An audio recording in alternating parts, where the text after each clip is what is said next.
O Senhor esteja convosco. Ele está no meio de nós. Proclamação do Evangelho de Jesus Cristo, segundo Lucas. Glória a vós, Senhor. Naquele tempo, vieram algumas pessoas trazendo notícias a Jesus a respeito dos galileus que Pilatos tinha matado, misturando seu sangue com dos sacrifícios que ofereciam. Jesus respondeu-lhe: Vós pensais que esses galileus eram mais pecadores do que todos os outros galileus por terem sofrido tal coisa? Eu vos digo que não, mas se vós não vos converterdes, ireis morrer do mesmo modo. E aqueles 18 que morreram, quando a torre de Siloé caiu sobre eles, pensais que eram mais culpados do que todos os outros moradores de Jerusalém? Eu vos digo que não, mas se vós não vos converterdes, ireis morrer do mesmo modo. E Jesus contou esta parábola. Certo homem tinha uma figueira plantada na sua vinha. Foi até ela procurar figos e não encontrou. Então disse ao vinhateiro: Já faz 3 anos que venho procurando figos nesta figueira e nada encontro. Corta-a, porque está ela inutilizando a terra. Ele, porém, respondeu: Senhor, deixa a figueira ainda neste ano. Vou cavar em volta dela e colocar adubo. Pode ser que venha a dar fruto. Se não der, então tu a cortarás. Palavra da salvação.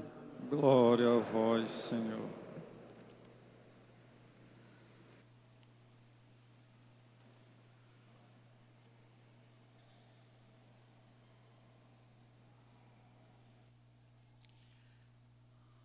A liturgia da palavra desse terceiro domingo é muito rica e nos apresenta praticamente 2 temas para a nossa meditação.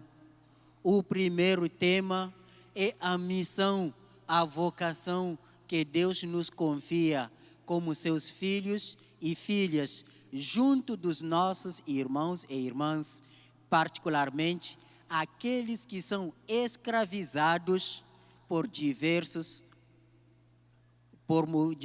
motivos. E o segundo tema desta liturgia de hoje é a conversão a qual Jesus nos convida no Evangelho de hoje. Mas antes de meditar sobre esses 2 temas, eu nos convido a viajar junto comigo para situarmos essas leituras no seu contexto. Aconteceu que o povo de Israel enfrentou a fome.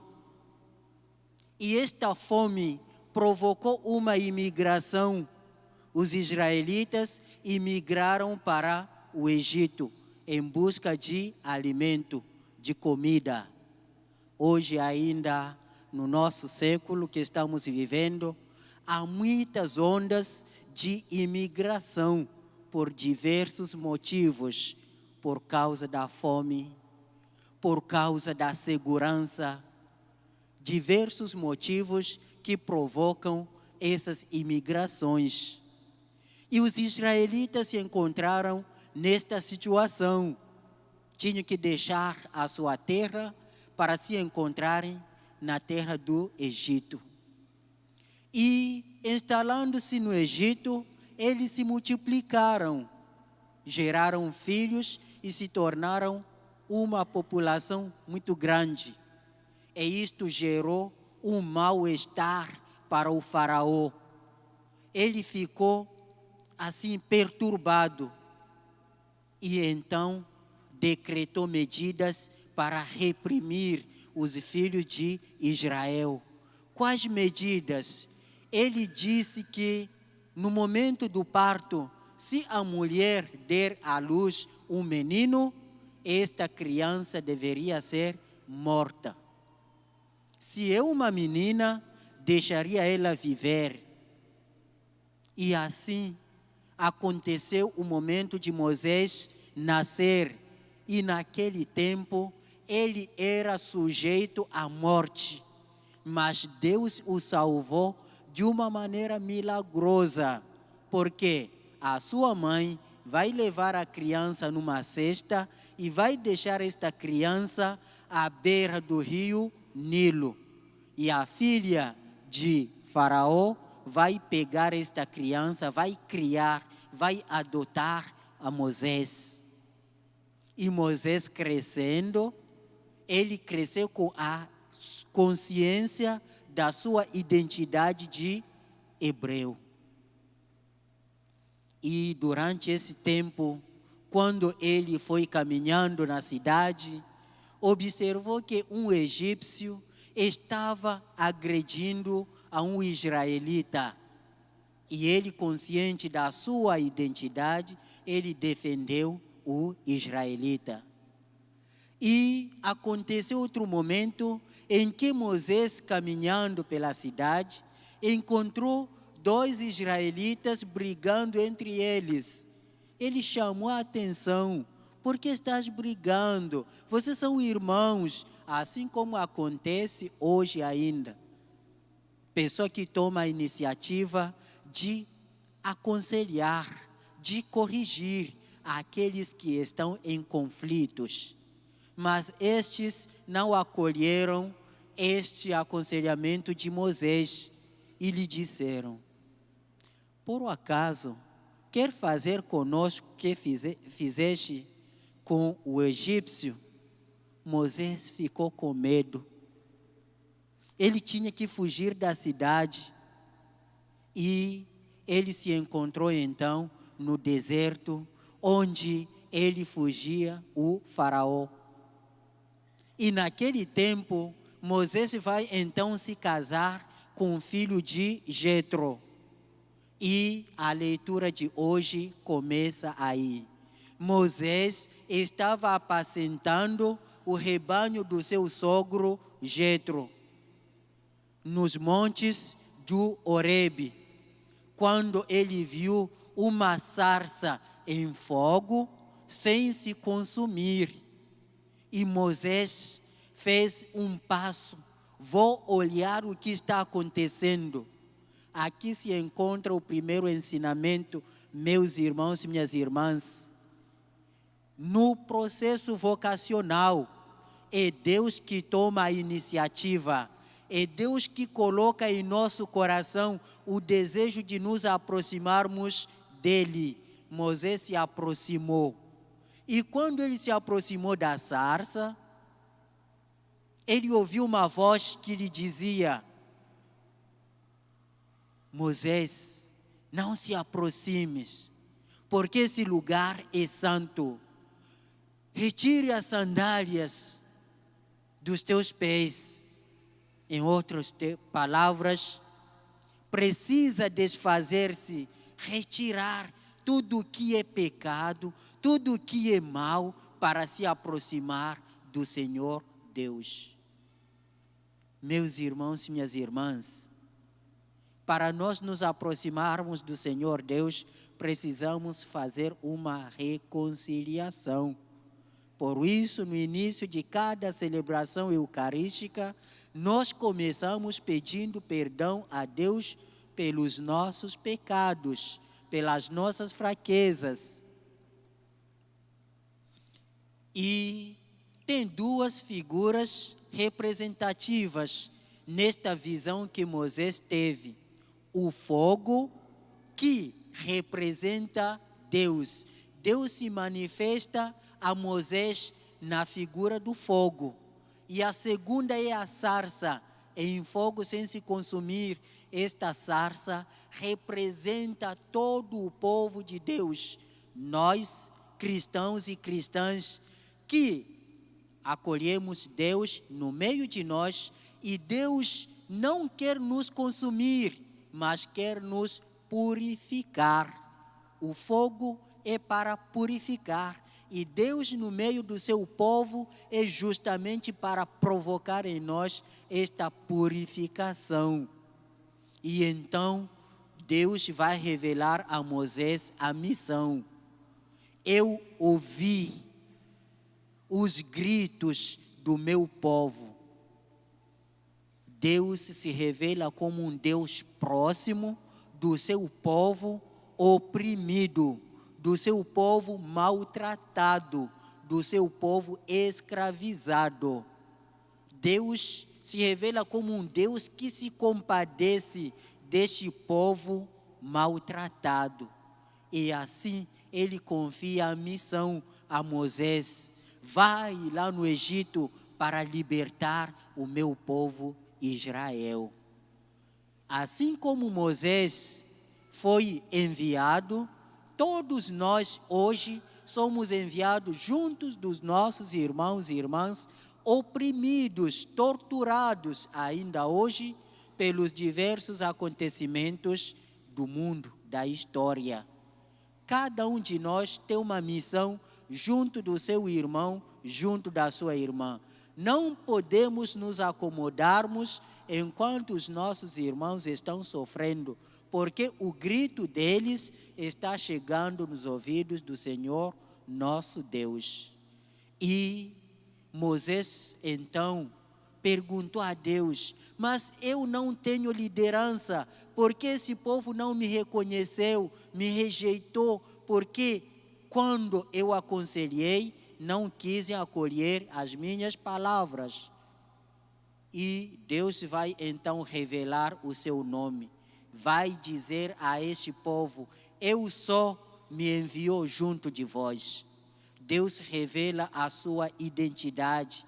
Deus se faz conhecer a Moisés e, consequentemente, a todos nós, cristãos e cristãs, para que o nosso relacionamento com Ele não seja mais um relacionamento com Deus distante, mas um relacionamento com Deus próximo, próximo de cada um, para nos escutar quando invocarmos. E assim Moisés vai cumprir esta grande missão. E todos nós, nesse terceiro domingo, somos chamados a entrarmos nesta missão que Deus nos confia. O segundo tema, nesta liturgia de hoje, é a continuação desta vocação, desta missão que Deus nos confia. Para nós cumprirmos a missão, precisamos entrar no projeto de Deus. E para entrar no projeto de Deus, precisamos nos convertermos. Por isso, Jesus nos convida à conversão. Para desenvolver esse tema da conversão, Jesus vai contar uma parábola introduzida por dois fatos que, naturalmente, ou de primeira vista assim, não estão muito ligados uma à outra, porque dois fatos, infelizmente tristes, aconteceram. Naquele tempo, Pilatos, representante da dominação romana, o que ele fez? Ele mandou matar os galileus, que ofereciam sacrifícios no templo de Jerusalém, porque eles eram considerados como opositores do poder romano. E Pilatos mandou matar e misturou o sangue deles com o sangue do sacrifício que eles ofereciam. E Jesus disse: se não vos converterdes, ireis morrer do mesmo modo. Segundo fato triste é aquele da queda da torre de Siloé, que matou 18 pessoas lá em Jerusalém. E Jesus perguntou: você acha que essas pessoas eram mais pecadoras do que todas as outras? Claro que não, mas se vós não vos converterdes, ireis morrer do mesmo jeito. A pergunta dos discípulos é praticamente a nossa pergunta também. Mas o que justifica esse mal? O que justifica esses assassinatos? O que justifica esses catástrofes naturais para matar as pessoas? E assim nós também, quando estamos passando por algum sofrimento, doença ou outra situação triste, nós ficamos nos perguntando: mas Deus, por que eu? O que eu fiz para merecer isso? Que pecado eu cometi para sofrer tal desgraça?